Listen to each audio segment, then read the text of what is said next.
All right, diving into today's topic of how Division One rosters are paving the way for more competitive Division Two and Division Three teams. I think the big thing here, especially diving into this, is one, a lot of athletes don't know in that 2027 class, even in the 2026's, but there's going to be 5+ kids cut at each school at the Division One level December 1st of this year. And I think, again, people will say, and it's to help the COVID years and the transfer rules and the transfer portal and all these different things, right? But I think about back in my day of playing Division One baseball, I think your roster was always 32 to 34. I think it's gotten bigger as the time's gone on. And I remember having KB at Princeton on the podcast and how he'll talk about Princeton takes 6 guys a class. I mean, back in our day, that's a really light class, but that's been that way forever at Princeton, the way he was telling us. And I think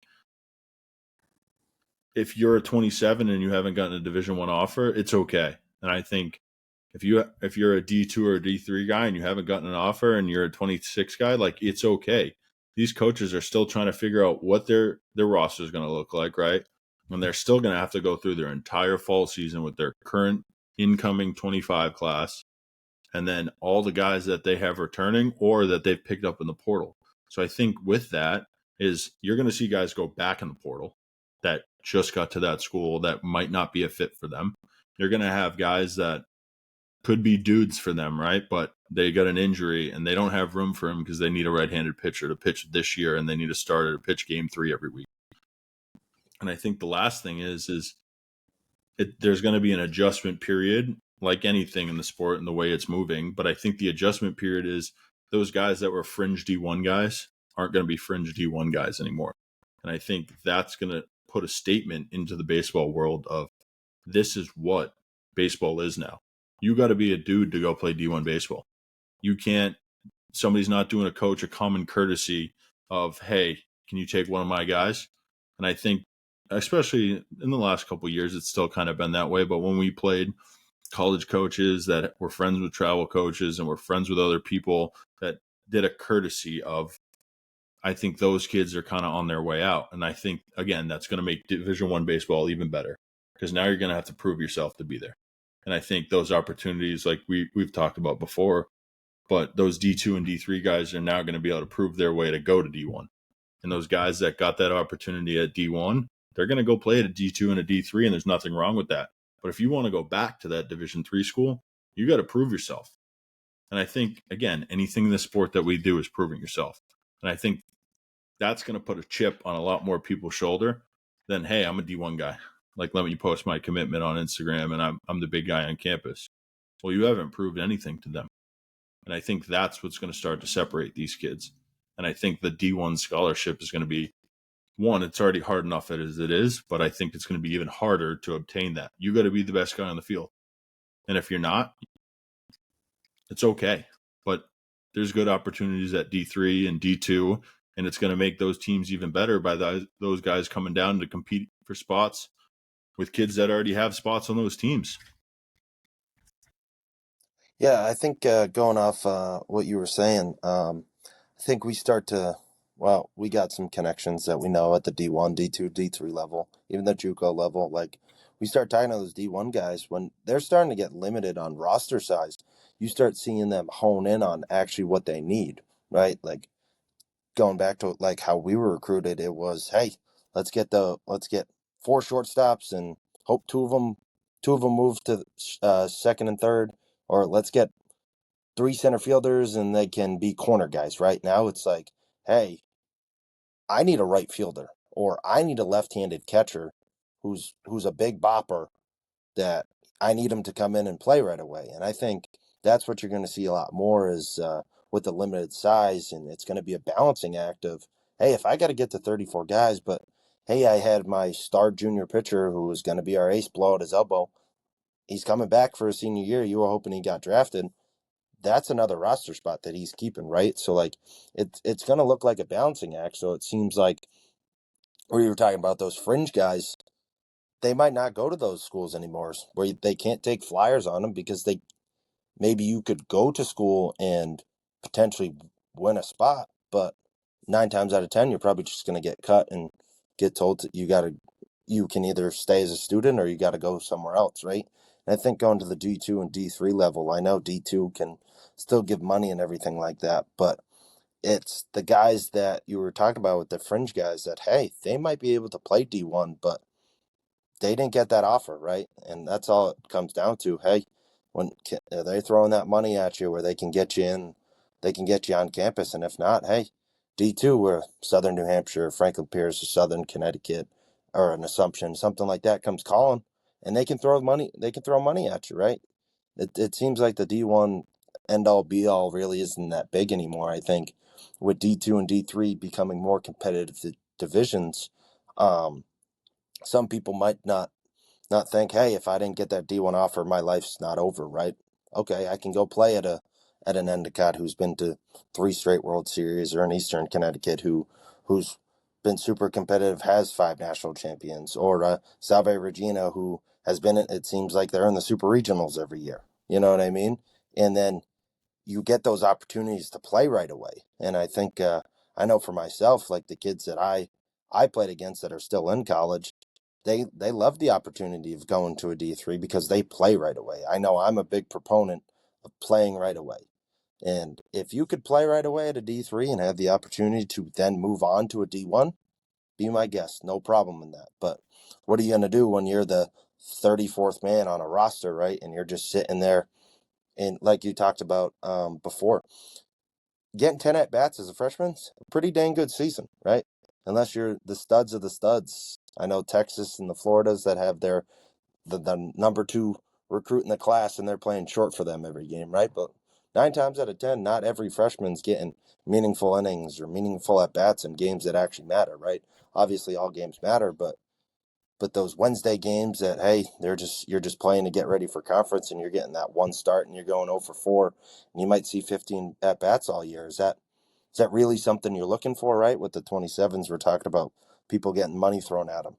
If you're not getting that offer, but hey, you can go to a Salisbury who has won a national title, who followed it up with being in a national title the following year, right? Or at Johns Hopkins if you're smart enough to get into those schools. Or you want to go out west and go to the Chapmans or the Lavernes or the Caltechs, anything like that, and play really highly competitive baseball, right? We talk about the Wisconsin conference. There's only one Division I school in Wisconsin, right? And I think it's Milwaukee School of Engineering. It's the only school in Wisconsin that's D1. But they have, I think, I think they have 60 to 65 D3 schools, right? So you look at that conference, and they're pulling D1 type athletes playing D3 baseball. And a lot of them have moved on, and they get that opportunity to play right away. And you see the Stevens Points, the Whitewaters, the La Crosses, those types of schools taking those kids from the Illinois area, the Idaho area, the Wyoming areas, things like that, right? And they're just taking those kids and they're building juggernaut teams, right? And I you mean, take the think about this, right? And again, I'm not a guy that's going to tell you to buy a program off of their weight room and off of their gear and off of their field, but like look at Wisconsin Whitewater's new facilities. They're better than some of the D1s out here, and they're a D3 team that goes to the World Series every year. And they're in probably, I don't know where it is, but it's probably the middle of nowhere. And those guys just want to play baseball. exactly. And going off of what you said, it seems like a lot of teams that do win at the D3 and D2 level. Granted, again, D2 does give you some money, but it's just dudes who want to win, right? And I think that's going off of you picking the right school and going to the going D3 is no slump in today's age. Maybe 10, 15 years ago when people thought the D1 hype was the D1 hype, and if you didn't play there, you were just some bum off the street that they think that you weren't good enough to play, right? But now in today's era, you got D3 coaches potentially trumping D1 coaches in the recruiting scheme because of how it works, right? And they're choosing to go to your school because they want to win, right? Not it's not easy to win, but I know a lot of kids that choose to go to school to win, right? And at the D3 level and the D2 level, you have all that opportunity. And with those rosters getting shrunk, like you said, in December 1, people got a lot of decisions to make, and there's going to be a lot of battles. And I think baseball's in a really good spot because it breeds competition. And I know for you and for myself, like that's the way we were brought up, and it's like we love to compete. And I think if you don't have that passion to compete for even a roster spot at D3, it seems like in today's game, then you're just sometimes not the type of person that people want to recruit. I think like back in our day, I think of how many kids, essentially I'm 4 or 5 years older than you, right? But I think in our day, right? I think of how many kids I played with growing up that could have played D1 or D2 baseball that just played D3. It was laid back. There was 14 practices in a fall season, right? You got to be a normal student. You got to do all these things. You got to go home for break. You didn't have to come back early. Your D3 season started later than D1 and D2, like it still does now. And it was more laid back. And I think about even the guys I still talk to now, and like their teams were good, but they were like, I wouldn't do it over. And I think, again, D1 baseball and D2 baseball are a job. You show up on campus, you practice until pretty much finals, right? You take your finals, you go home, you come back early, you get a mini winter season, we'll call it. And up here, D2 and D1s, if you don't got a turf field, what are you doing? You're hitting in a gym. Oh, But those bubble days. it's separating those kids, right? And I think back to Pierce days, right? We had a bubble on campus with full turf. We hated being in there. If it was 35 degrees outside and the turf was clear, we were going on the turf. Mm-hmm. It's like, I think that's what made our kids, again, more mentally tough than everyone else. I mean, I know SNU dealt with the whole same thing. They didn't have a bubble, but it's just they wanted to win more than anything. They would fight for the guy next to him, and there wasn't complaints of, I'm not playing D1 baseball. Like, if I would do it all over again, I would have played D2 baseball the whole time, and I'd be okay with it. And I think, if I asked you, I'm sure you'd be happy with playing at Eastern for all 4 years. Nothing against Pierce, right? But you were happier at Eastern. And that's okay, right? That's your choice. Again, this is your journey.